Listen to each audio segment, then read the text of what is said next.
Happy Sunday. Let's do something a little different. I did say that the format was going to change, so let's try something fun. I would like to tell you a ghost story. A story that didn't just happen to anyone I know, but specifically someone I know very well. That someone being me. So, let me tell you about the time that I experienced the dark passenger. I know, very reminiscent of Dexter.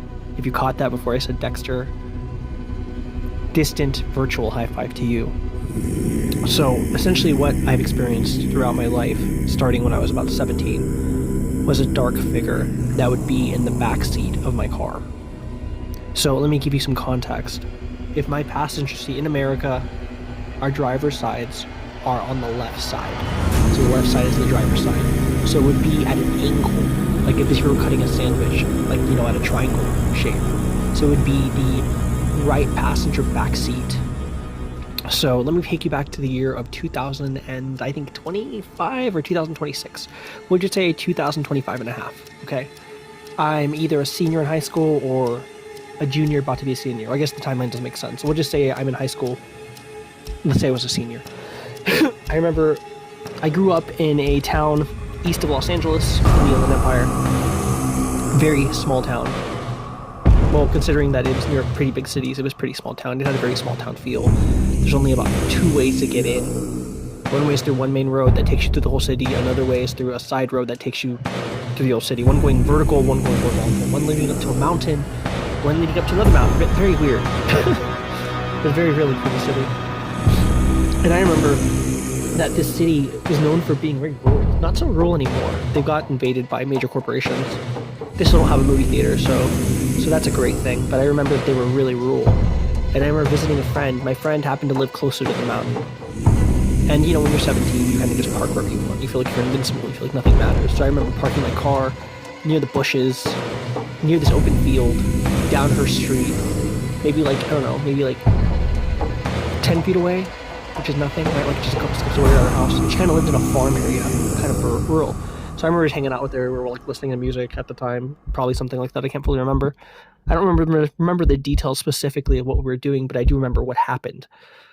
So naturally, I've always been afraid of the dark. I feel like it's a human instinct, right? We are afraid of the dark. Maybe that's how we're created, to be afraid of things that don't make sense. It's a psychological, biological function. That's how we are. We are afraid of things we don't understand. To quote Batman, you're always afraid of things you don't understand. That's what Carmine Falcone said to Christian Bale in the first Batman when he tries to put a gun to his head and tell him he's not afraid of him, right? So I remember walking to my car, getting creeped out. I can't see anything.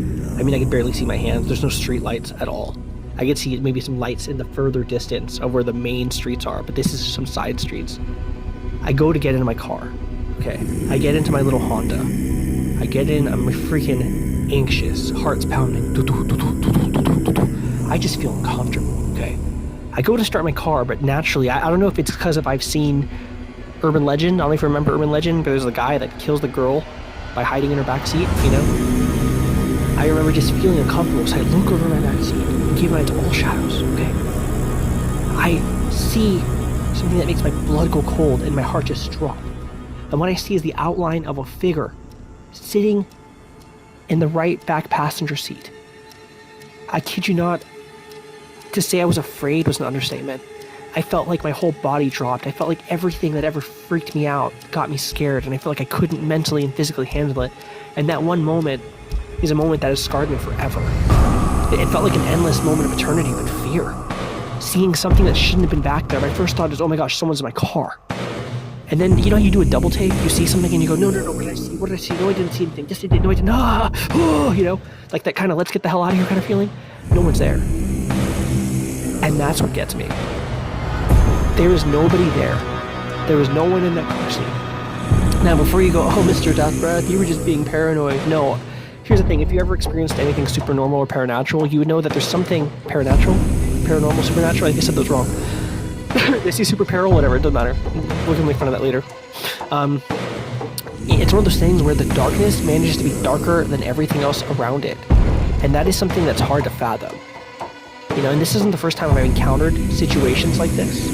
And by God's grace, I feel like I haven't encountered them lately. There's a verse in Ephesians that says, "For we don't wrestle against the flesh, but the principalities and dominions of darkness," implying that what is existing is supernatural and not something that is man-made. Now, whether you're a believer in God or not, I'm not here to preach to you unless you'd like me to. You can find me on Instagram, Mr. Deathbreath. Be happy to conversation with you. But regardless of what you believe, most people believe in the supernatural. So take that and acknowledge that, okay, that there's something else out there. So I remember trying to drive home after that situation. And like I said, it was only me a second, but it felt like it had such an impact on me that it affected me up until this point, the way I drive and the way I think. I remember leaving, and understand, in order to leave her area, I had to drive down these dark streets before I could even get to anything with streetlights. Because again, the city I lived in was kind of rural, considering it's like 20 minutes next to a major city. A huge city, by the way, in California. So I start driving, and the whole time I'm driving, I'm staring over my shoulder. I'm staring over my shoulder to the point that I'm swerving the car. I end up turning on the lights, and it's still not enough. I still can't overcome it. I still can't get past it, just driving. And I remember, just to drive home, it was so dark. At the time, the city was underdeveloped, and it was a well-developed city, but it was still very rural, considering it was near a major city in California. So I'm driving, and I'm just freaking out. Now, let's flash forward to a few years later in my life. I am 36 years old now. This problem has persisted and followed me up until recently. I recently moved out to Arizona, and I remember jumping in my car, and as I was jumping in my car, the first thing I see and greeted with is that same figure. That same shadow figure. Let's call him a shadow man. And again, it's one of those things where I live in a huge city, and there's plenty of lights. And if there isn't lights, I feel like it's more of an aesthetic purpose to punctuate the beauty that I live in, the postcard state that I live in. So yeah, sometimes there isn't a whole lot of lights, but I feel like it's intentional. You can really see the moon, the stars out here. I mean, there's so many hiking trails and golf courses. It's just, this place is meant for beauty to be soaked in, enjoyed, appreciated, and rubbed in your face. Something you just can't get enough of. And I remember recently going to the gym. By recently, maybe like a year and a half. I jump in my car. And again, I'm still kind of worried about what happened to me because it's affected me since I was 17. I jump in, and I'm greeted with the same situation, except this time I'm ready for it, right?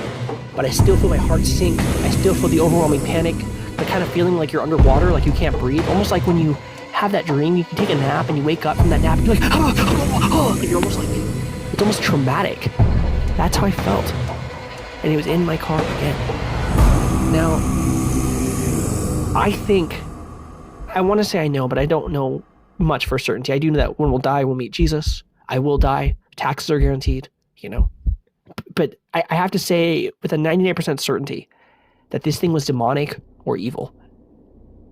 Because, anytime you read the Bible, people got comfort from Jesus. And if they did have fear, they were immediately calmed down by saying, I'm a spirit, I'm an angel of the Lord. Always putting them at peace. Do not be afraid. There was no do not be afraid. It was just utter terror.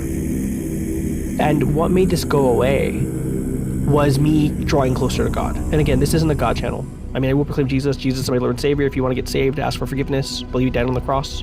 And I'll leave it at that. I'm not here to preach to you guys or annoy you guys. I have my beliefs, but I'm not here to rub them in your face. Okay? But I am always open to having a discussion again. But that's what really gave me peace. That's what really made this thing go away.